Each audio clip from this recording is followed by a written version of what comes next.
제주를 방문한 국민의당 안철수 후보는 제주를 동아시아의 관광허브와 4차 산업 모범 지역으로 만들겠다며 지지를 호소했습니다.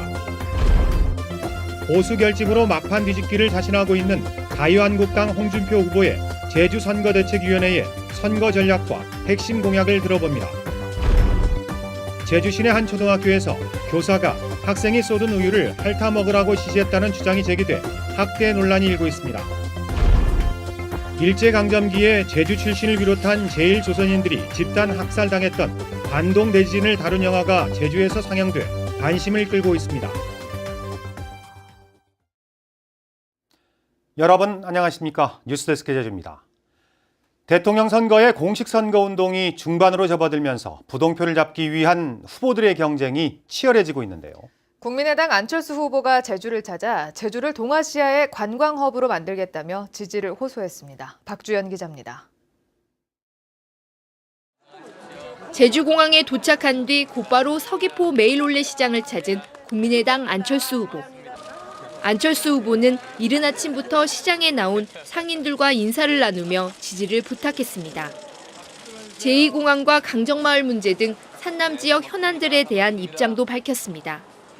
제2공항은 주민들의 의견을 잘 수렴해서 정상적으로 추진돼야 됩니다. 그리고 또 강정마을에 대해서는 제가 당선되면 구상권 바로 철회하겠습니다.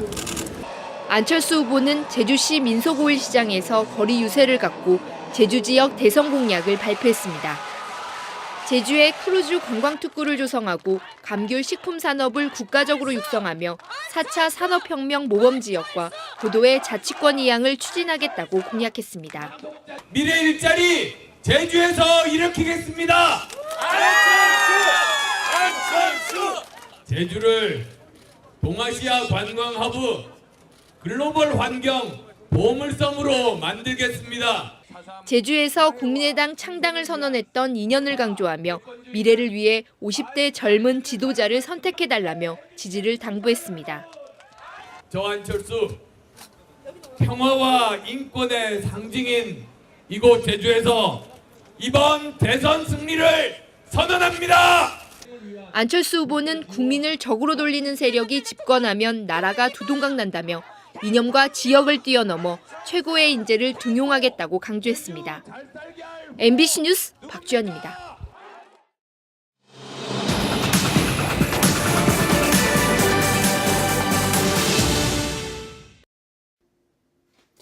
대선을 앞두고 제주 지역 정당의 선거 책임자들을 초청해서 정책과 공약에 대해 이야기를 나누는 순서입니다.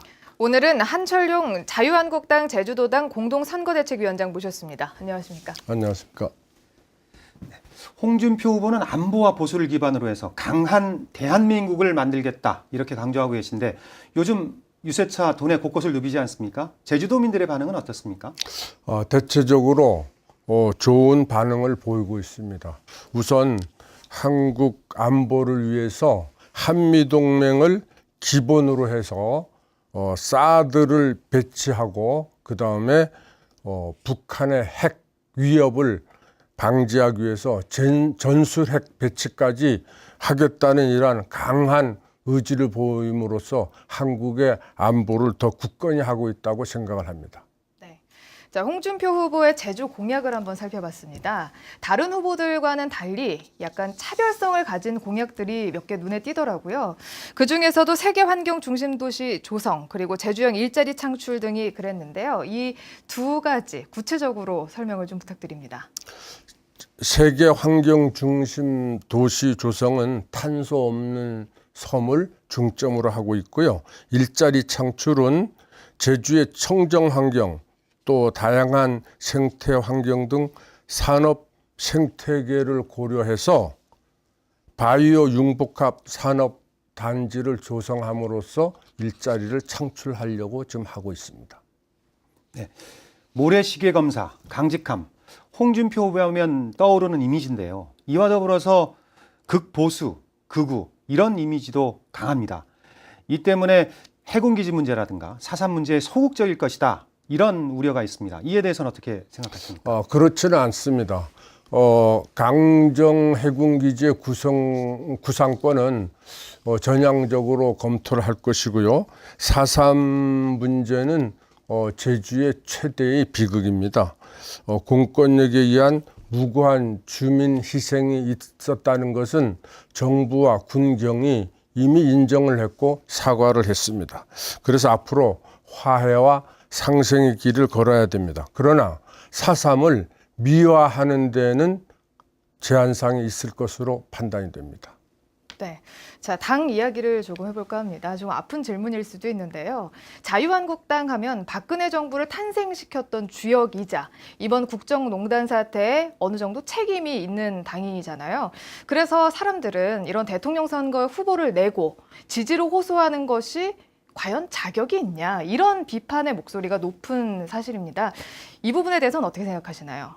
네, 대체적으로 그렇습니다만은 이번 최순실 국정농단 사건은 당이 그 내용을 모르고 있었습니다. 사실 박근혜 대통령의 개인의 일탈 행위입니다. 그럼에도 불구하고 자유한국당은 탈바꿈을 했습니다. 애벌레가 탈바꿈해서 곤충이 되듯이 말이죠. 그래서 당명을 새누리당에서 자유한국당으로 바꿨고, 그다음에 홍준표 대통령 후보는 여러분이 아다시피 친박이 아닙니다. 그래서 개인적인 독자 노선을 걷는 그런 정치가였기 때문에 저는 별로 거기에 개의치 않으리라고 생각을 합니다. 네. 마지막으로 홍준표 후보가 이번 선거에서 대통령이 돼야 하는 이유, 제주 유권자들께 말씀해 주시죠. 홍준표 대통령 후보는 흑수저 출신으로서 입지전적인 인물입니다. 그래서 우리 청소년들에게 희망의 대상이 아닌가 저는 그렇게 판단을 하고 있고요. TV토론에서 존경하는 인물로 박정희 대통령을 꼽았습니다. 그 이유로는 5,000년간 찌든 가난을 청산했다. 그리고 산업화, 근대화를 일으켜서 우리나라 민주주의 발전의 토양을 구축했다는 점에서 높이 평가하는 것을 보고 홍준표 대통령 후보가 대통령이 되면은 박정희 대통령 다음으로 훌륭한 대통령이 될 것으로 저는 판단하고 있습니다. 네, 오늘 바쁘신데 시간 내주셔서 고맙습니다. 감사합니다.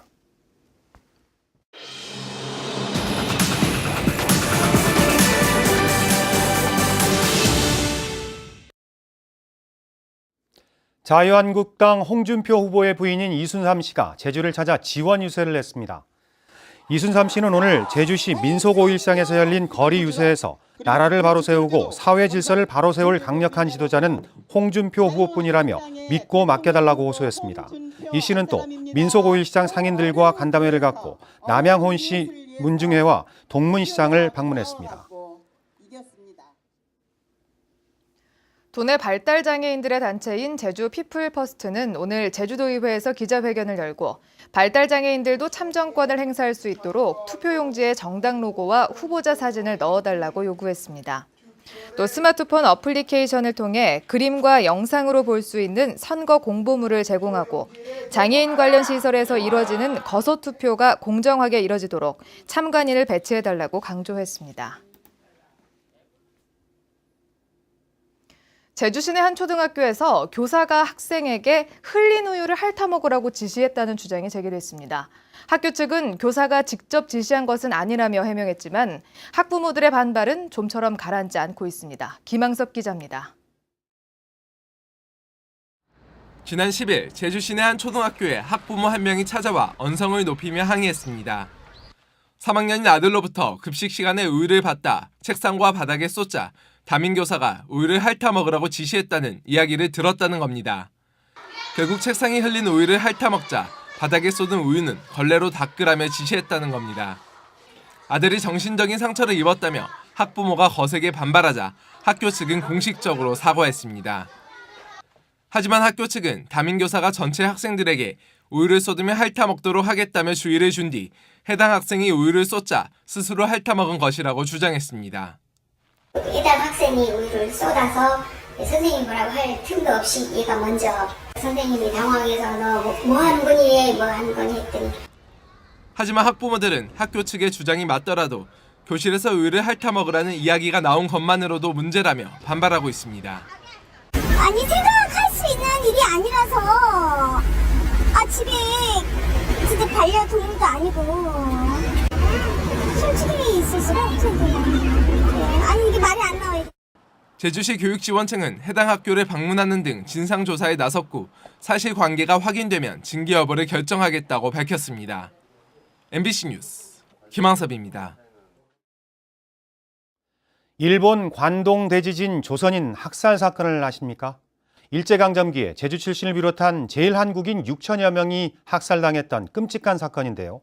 이를 다룬 영화가 제주에서 상영돼 관심을 끌고 있습니다. 이소연 기자의 보도입니다. 1923년 일본 도쿄 일대를 강타한 관동 대지진. 조선인이 우물에 독을 풀었다 등 괴소문이 나돌면서 조선인 6천여 명이 무차별 학살을 당합니다. 관동 대지진 조선인 학살 사건을 다룬 기록 영화 감춰진 손톱 자국입니다.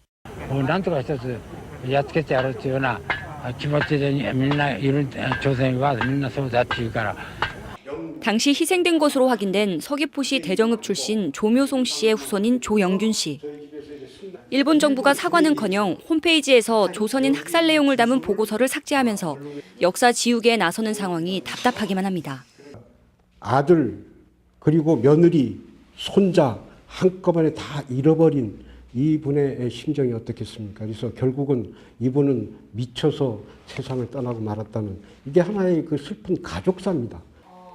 1980년대부터 30여 년 동안 관동 대지진 조선인 학살 사건을 기록 영화로 제작하고 있는 제일동포 오충공 감독이 제주를 찾았습니다. 제주도민들에게 영화를 소개하고 제주의 유족들과 인터뷰를 진행해 새로운 영화를 만들기 위해서입니다. 이번에 일본에 돌아가서 다시 제주도 출신의 유족분들은 면부를 가져오셨습니다.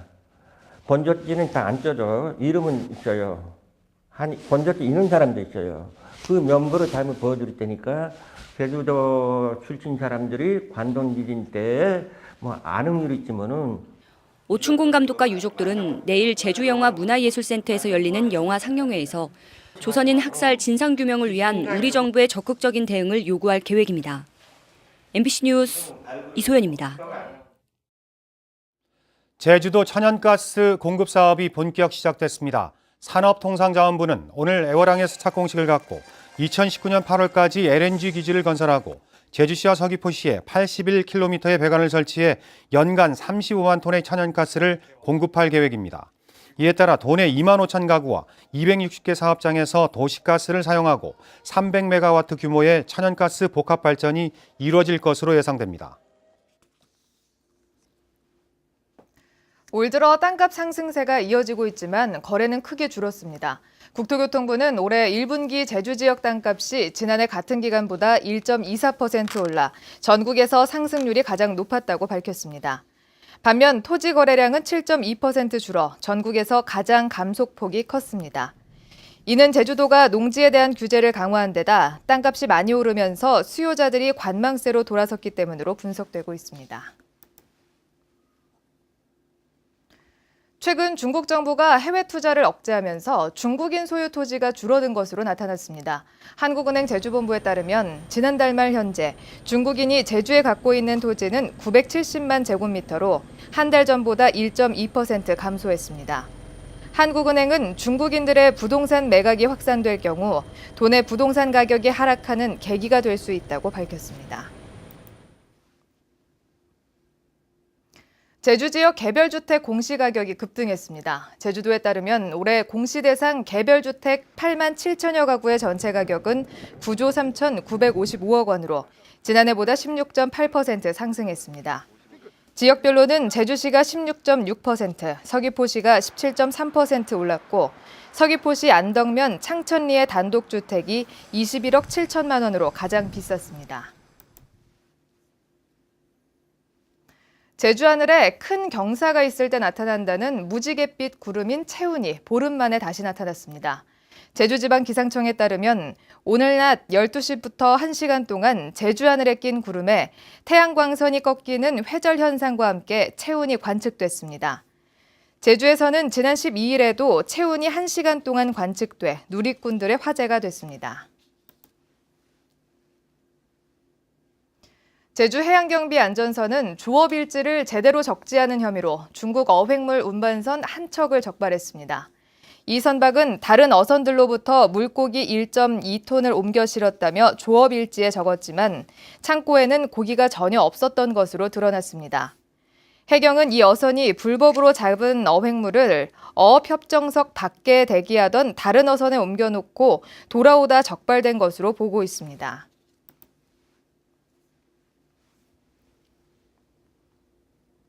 뉴스데스크 제주를 마칩니다. 여러분 고맙습니다.